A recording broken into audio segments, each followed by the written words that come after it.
Ladies and gentlemen, one of the world's foremost authorities on the Sudarium of Oviedo, my dear friend Mark Guskin. There you go. Thank you very much, Barry. Now, Barry's been here, as has Pam, with the Shroud exhibition for the last 3 years, I think. So a lot of people here will probably have some basic idea about what the Shroud is, but the Sudarium of Oviedo is probably going to be something new for just about everybody, even though it's mentioned in the exhibition. So I'll start right from the beginning. It's a bit different, but related at the same time. So just to get us into some kind of geographical context, first photograph is the cathedral in Oviedo. Oviedo is a town in the north of Spain, quite near the coast. It's an old city. It was founded in the year 763, and that's the cathedral there. Parts of the cathedral on the inside are very old and date from the actual 8th century. Now, inside the cathedral is a room. We'll see why they built this special part of the cathedral. It was to house a various set of relics. Now this leads to a question. Within the world of, let's say, Roman Catholicism, a lot of people produce and come up with and say they have a lot of different relics. If you look at the collection in this room, there's a lot of stuff in there that is laughable, fairly ridiculous. Supposedly the swaddling cloths of the baby Jesus, a sandal, all that kind of stuff, because, you know, it's very superstitious. But what really differentiates both the Shroud and the Sudarium is the fact that scientific tests have been done on these two things. And just because there's a lot of other stuff in there that obviously is not genuine or authentic does not necessarily mean that this isn't. So if we could look at the next one. Now, this is a chest, wooden chest. It's made of oak wood, covered with silver plating. This is what the Sudarium came in from Jerusalem. There'd be a great question here for any expert who might be around, because the inscriptions around the edge are in Arabic. But nobody's ever really been able to decipher what they say because of the kind of script used. There have been some articles published about it, but there's no real agreement about it. Okay, next one. This is the cloth in question. Now, when you look at this for the first time, you can see that it's got absolutely nothing to do with the Shroud of Turin. No image, nothing attractive, nothing to look at. It's just a dirty old rag covered in stains. Okay? You wouldn't take a second look at it, and it really just doesn't look like anything until you start analysing what it is, what's in it, what caused the stains on it, which never happened until the 1960s. And nobody really started researching this cloth seriously until the 1980s. It's all very recent. Okay? The next one. This is just, the writing's in Spanish, but that doesn't matter. It's just to show us the difference in size. We see, if this is the Shroud of Turin, that's how big the Sudarium of Oviedo is. We'll get in bit by bit to what it is, okay? Next one. Just so you see, get a bit of geographical context again. These are the pilgrims' routes to Santiago de Compostela in Spain. Oviedo is here, okay? That's where the town is. Okay, next one. Now, when we actually start analysing these stains, what they're made of, what's on them, what we see immediately is that there are two symmetrical sides.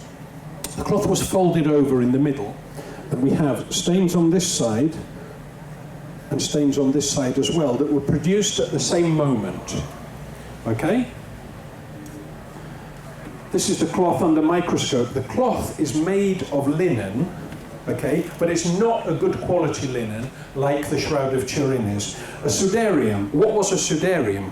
A Sudarium was a cloth that in the ancient world, in Roman times, people would carry around with them, tied around their wrists, hanging around their neck. It was used, literally, Sudarium, what it means from the Latin root of the word, a sweat cloth. You would use it just to wipe your face. Barbers used it.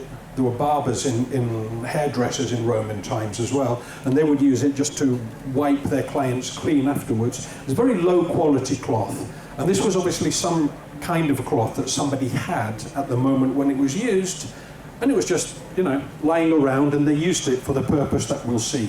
Okay? The cloth under the microscope, again, very poor quality linen. That's the Sudarium under infrared light that we're not going to dwell on, because there's so much we could say here, but we're not going to get into everything. And the next one as well, but it's a bit like Barry, just to show you what's being done on it. Barry spoke before about transmitted light photographs that shows up. Now, if we do that with the Sudarium, we basically see everything, because all that's on it is blood, and also blood mixed with what we call pleural edema fluid. Now, a pleural edema basically means liquid that collects inside your lungs when you die of asphyxiation. Okay? We'll get into that a bit later. And it's mixed with the blood. In other words, the person whose blood is on this cloth died of asphyxiation. That was the principal cause of death. This liquid collects inside the lungs and then came out through the nose and mouth, again, as we'll see later on. If we use what's called raking light, which is basically light just from one side, we see that there's an enormous amount of creases. You know, it's been literally screwed up and folded up and just thrown away in a box. Now, when we start analysing these things, first of all, they're a bit out of order, but it doesn't really matter. Because we'll see later how these were done, but these stains here corresponds to the lips. We see this because all the stains have been reproduced in a laboratory, so we know exactly how they were formed. The lower lip, these double holes are important because this was how the cloth was most probably pinned to the person's hair. We know that it was used from reproductions in the laboratory on a male, because he had a beard, with long hair. Okay? Now, the hair was so matted with blood that it was actually almost solid. And this cloth was pinned on to that. So every time you would take a pin would then be made of bone in Roman times, and it would be pinned through and make a whole series of double holes on the cloth, which is what we can see. Okay, next one. That's one of the double holes close up. It's just how the cloth was pinned to the person's hair, okay, which was, as I say, almost solid because of the amount of blood in it.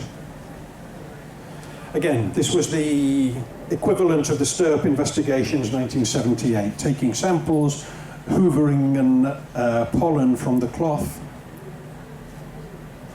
Okay, and with some of the photographs of the pollen that was taken from it. This was done after 1978. The machinery was a little bit better than what they used in Stirp. Okay, that's one of the pollen seeds.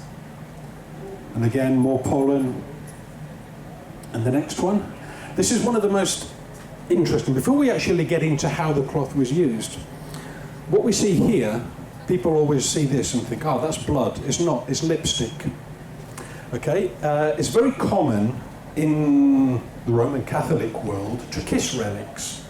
And there is a theory that could have some weight to it as to whose lipstick this is.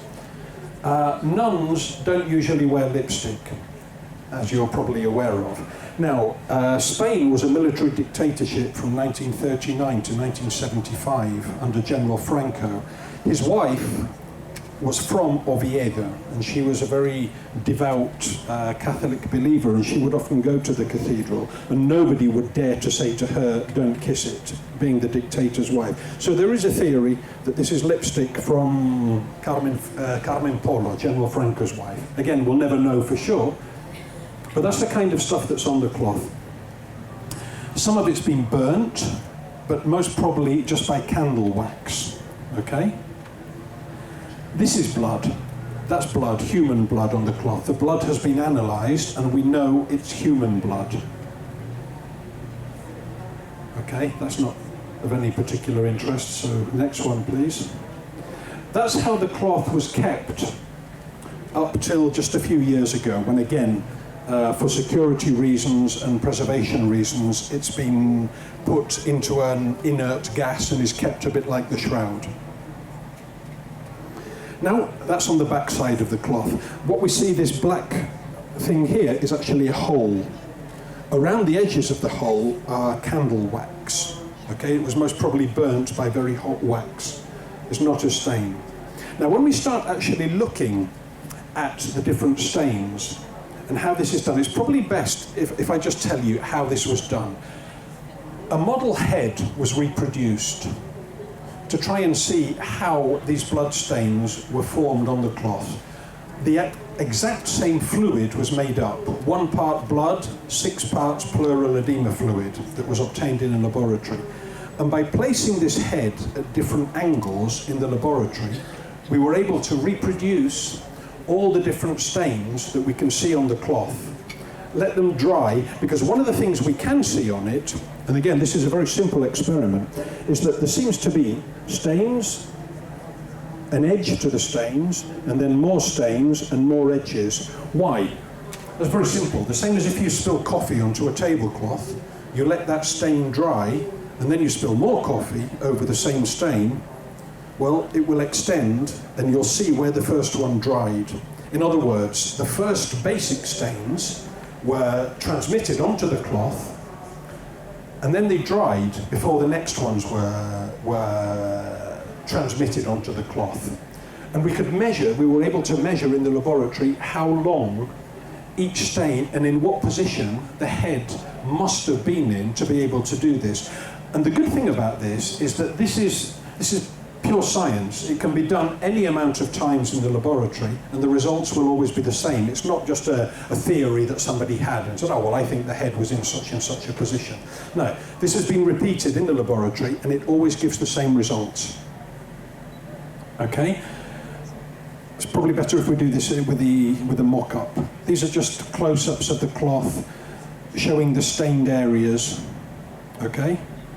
The different faces, because as the cloth was folded over on itself, well, this was the one, number 1 on the back was the surface that was actually in contact with the face, where the stains were produced by direct contact with the face. And then they seeped through the cloth, number 2, number 3, and number 4. Okay? As we can see, if the cloth is folded over, the stains went through.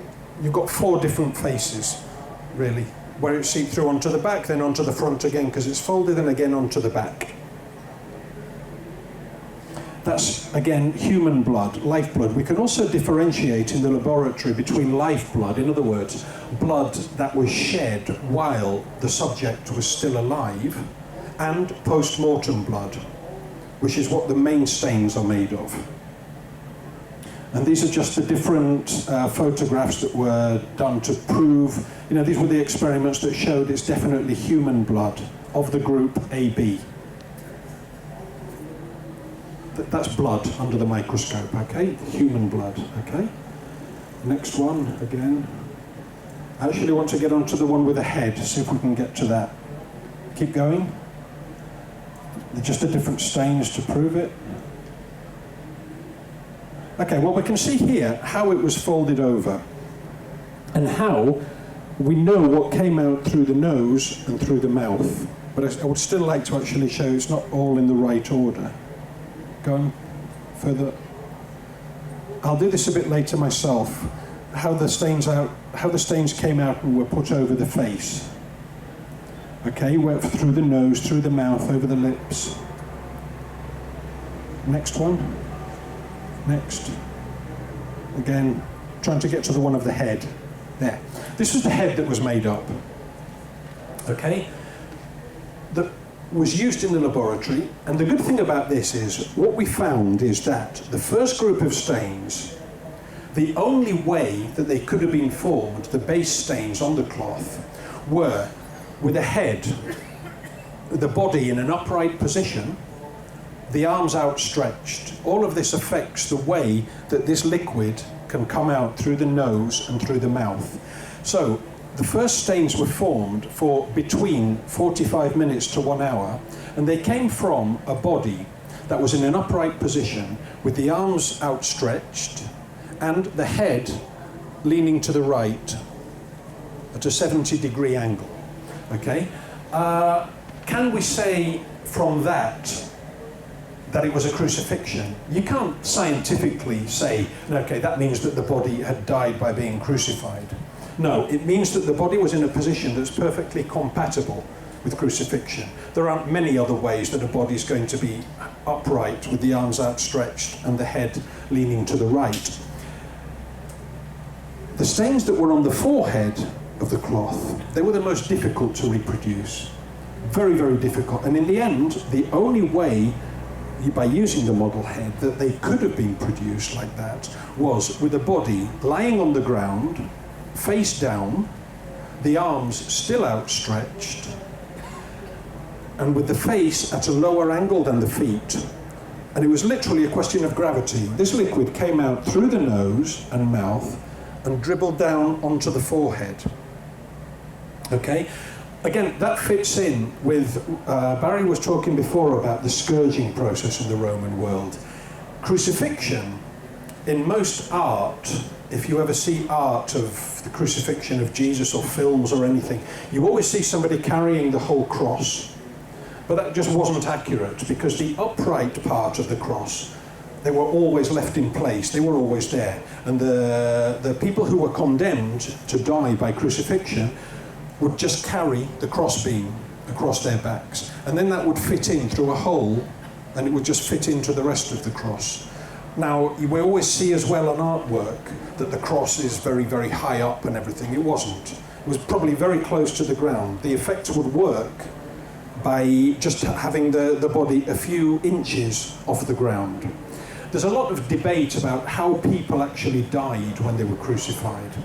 Some people say that it was the overall shock effect of the scourging, of the beating and everything. What we do know is that it wasn't the actual wounds, of nail wounds that would kill somebody, but most probably asphyxiation, which is precisely what we have here, which makes sense when you see that in the Gospel accounts and in other Roman accounts, what they would do to bring on death quicker, and it was quite a merciful act, was to break the legs of the person who was crucified.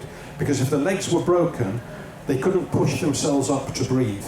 Therefore, they would hang down and die much quicker. So it was actually an act of mercy to do that. It sounds horrible. Oh yeah, and on top of all that, they broke their legs. But it was actually to help them die quicker. They were going to die anyway. Okay? That was the position that the body was in. The first one. And then the second one lying down, still with the arms outstretched, for the photographs on the blood stains on the forehead.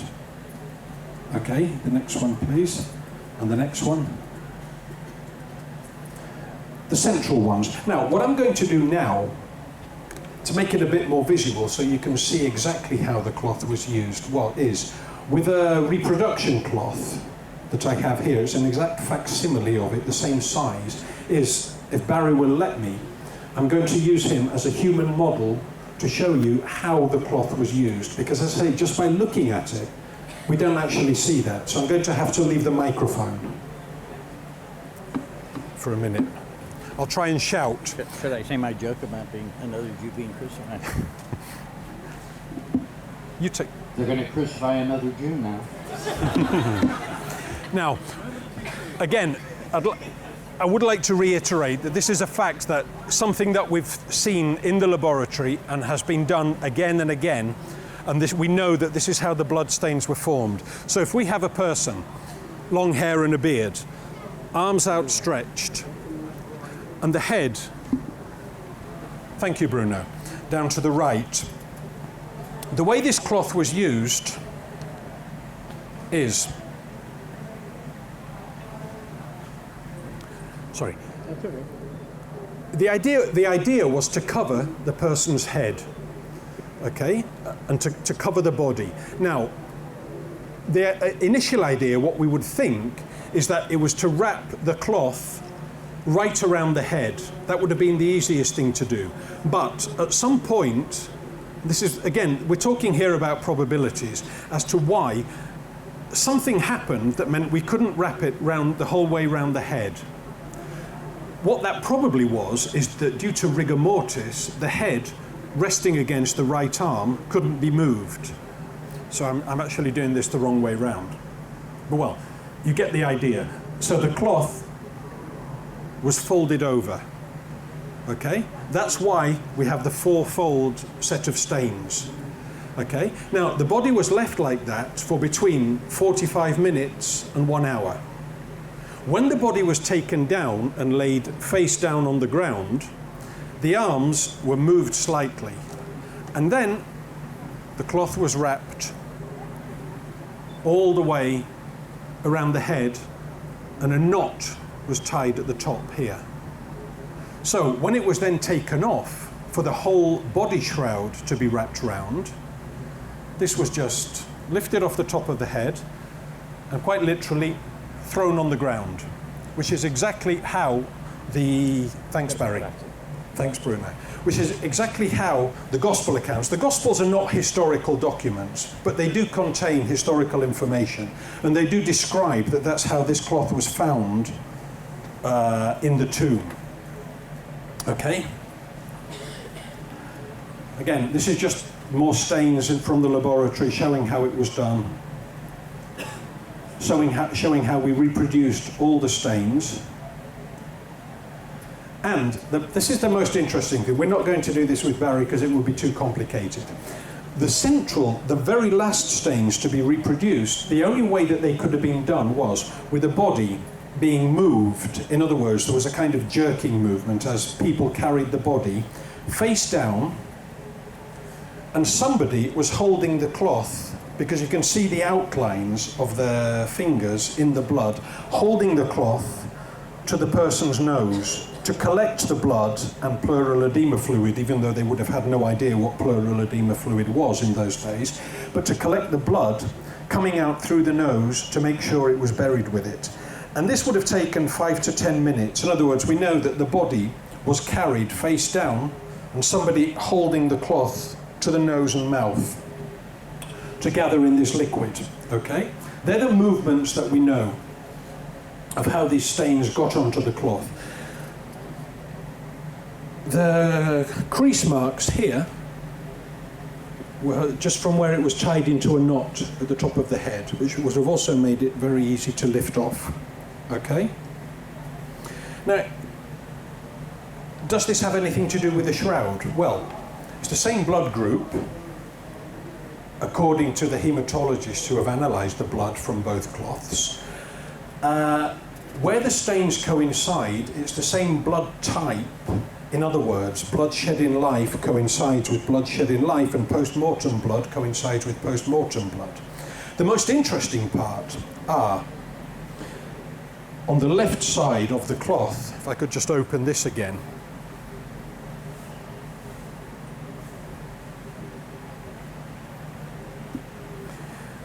These stains down here, okay?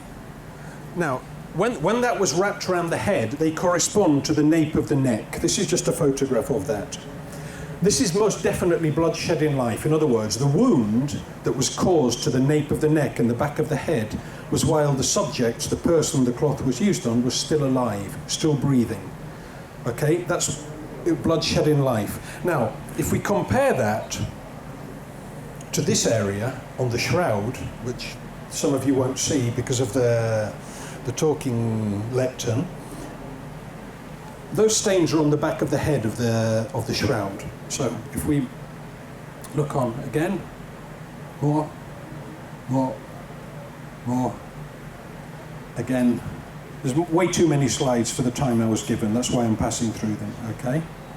Keep going, please, and again, and again, that's the way it was used as I showed.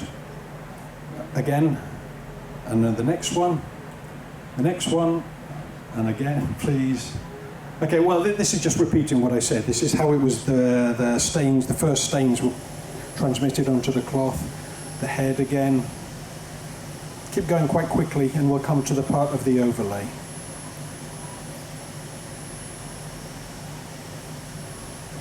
Here.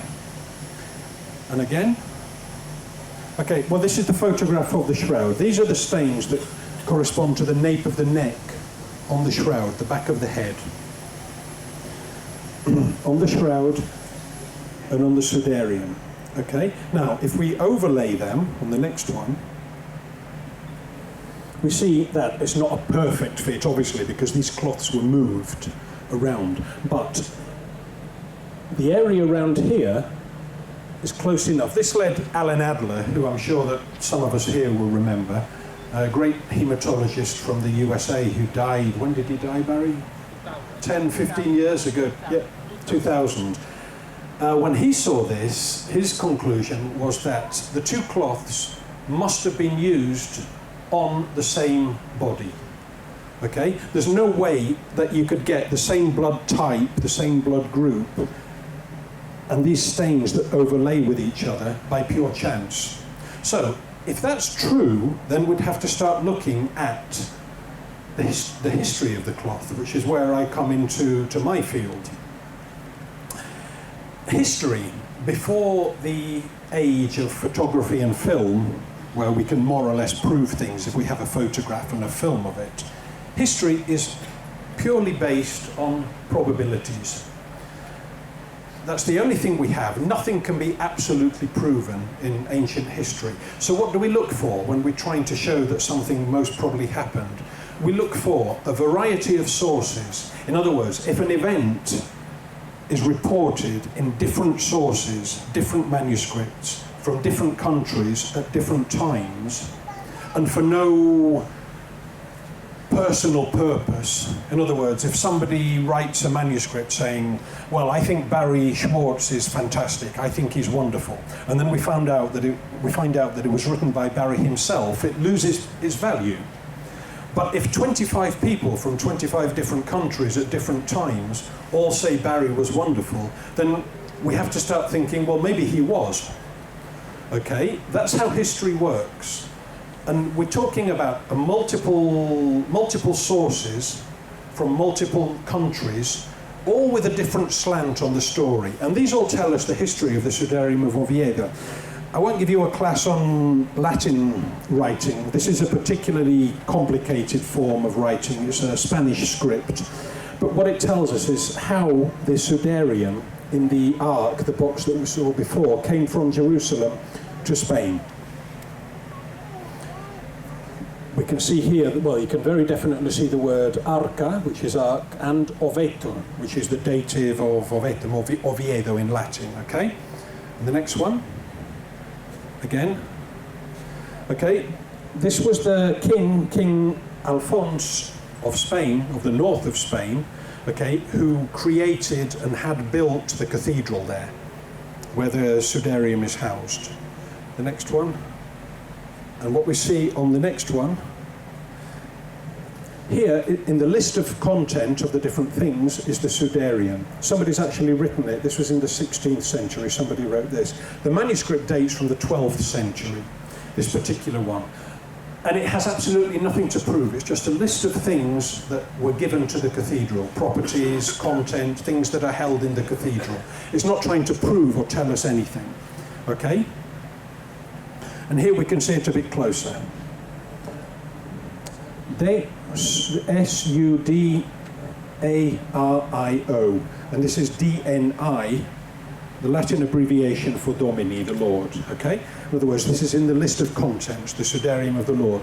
What does this history tell us? It tells us that the Sudarium was in Jerusalem until the year 614, when there was an invasion by the Persians, and the Christians basically fled.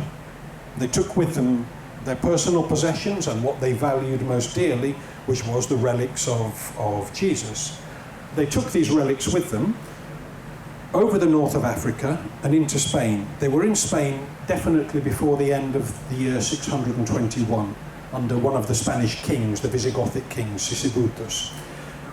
It was taken first to Seville, you've probably heard of the name of Seville at least, from there to Toledo, which was the capital of Visigothic Spain, and in 711, when Spain was invaded from the north of Africa, again it fled north and was taken to the mountains of Asturias, where Oviedo was then built. Okay, that's what this first source tells us from a book that's held in the cathedral, a manuscript that's still held in the cathedral.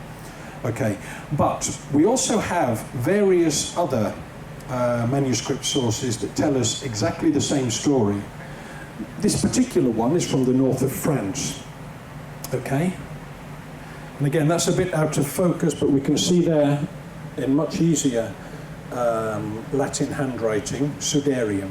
Okay, and it tells us basically the same story but with a few differences. In other words, it's not a copy, because if you have 14 or 15 copies of one manuscript, that doesn't count as 14 or 15 sources, it counts as one, but with copies made of it. Okay, but all of these are different. If we look at the next one, this is the verse in Greek and in English from the fourth Gospel, which, as I say, is not a historical document, but it does contain history. And this is where we see the linen cloths, which would have been the full-size shroud, and the sudarium. There isn't actually an English translation for what a sudarium was, which is why I prefer to keep the Latin word. Some people sometimes say it was like a handkerchief, but it wasn't. It was much bigger than a handkerchief, and it was used for very different purposes. We don't need that today. We don't travel on dusty, dry roads and have to wipe our faces clean. We have nice, muddy, wet roads instead to be travelling on, where we don't need a sudarium. Okay? 5 more minutes. 5 minutes, okay. More of the manuscripts. This one is from Belgium, okay? And it's a little bit later. Still in Latin, but it tells the same story with a few differences, okay? Next one. Here on this one we can see, for example, how it says that they came across the Mediterranean Sea. You can see the word Mediterranean there. And it came into Oviedo. It's on there somewhere. Through Carthage in Africa. There's Carthage, the one in Africa. In Hispania. That's Spain, obviously, and it came there, and it was there for many years, and it was taken to the north, okay? And the next one, because they're just manuscripts to show that it's the same basic idea. In other words, here in history, this is as good as history gets. Very different case from the history of the Shroud, where there's lots of ideas and lots of theories, but they're very difficult to prove. With the Sudarium, we don't have that. We have a very definite history. Like I say, it's as good as it gets. Different sources from different places and different times that tell us that the Sudarium has been in Spain since the very early 7th century. Now, next one. More manuscripts of the same, different documents, but as I've only got a few minutes left, this is one of the oldest ones. Again, we can see here, Sudario Domini, just saying that this was one of the things that came along with it. Okay. And leave it there. So if we have a very well-established history for this cloth, we know that it was in Jerusalem. It was seen in Jerusalem in the year 570. That's recorded in a pilgrim's document. In other words, we know it was there in the year 570. We have a whole series of documents telling us how it was taken to Spain. It doesn't coincide with any of the theories about the Shroud's history. The different theories about the Shroud's history take it to Edessa, which is now Sanliurfa in Turkey, okay? And basically from there to Constantinople, Istanbul, and from there to Italy.